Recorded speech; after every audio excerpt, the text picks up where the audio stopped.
tupikka kirib qolgan ayolga ko'pchilik sabr qil, yaxshi bo'lib ketar deydi-da. Misol uchun ko'p ayol o'zini xo'jayinini yaxshi ko'rmaydi, erini sevmaydi, majbur yashaydi, nimagadir asoslanib farzandigami yoki qaytib kelib qolgan qiz degan nomni olmasligi uchunmi yoki otasini uyiga sig'maganligi uchunmi erini uyida majbur yashaydi-da, unga yana kamiga dabavka nima deydi? Sabr qilaver deydi. Men efirlarimizda aytaman, "Voy, ayol kishi hech qachon erini birdaniga yomon ko'rib qolmaydi." Ayol kishi ketishi uchun yillar ketadi. U ozginadan qo'shilib boradi. Kunlar, oylar, yillar davomida sabr qilib oxiri finishga yetib keladi. Endi unga sabr qil desangiz-chi, nima bo'ladi aytaymi? Yo u o'zini tashlaydi 4-etaj, 5-etajdan, yo o'zini osadi yoki yoqadi.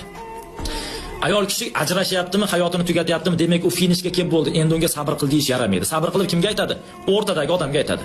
Yashaymikan, yashamaymikan deyotgan odamga aytadi. "Ey, sabr qilib harakat qilib ko'r, o'xshab ketdi" deydi. Agar harakat qilib ko'radi, o'xshamasa keyin qaytadi u ham. Endi sabr qil deb oxirga kelgan odamga aytmang, u o'zini o'ldirib yuboradi. Erkak kishi Erkak kishi bittada yomon ko'rsa ajrashadi, qutuladi. Ayolning tabiati o'ta kuchli, fizikasi, nima deydi, transformatsiyasi juda kuchli ayol kishining. Biz ojiz deb o'ylashimiz mumkin, lekin ular kuchli hisoblanadi, sabr tomonlama, immunitet tomonlama hattoki. Lekin erkak kishi juda ham zaif. Biz yomon ko'rib qoldikmi, nafsimizga yoqmay qoldimi, sirasi yangilashlikni payiga tushamiz. Tan olaylik, yomon ko'rishlari mumkin, lekin haqiqatni aytyapman. Sabr qil deyishdan oldin uni dardini hech bo'lmasa his qilib ko'ringlar.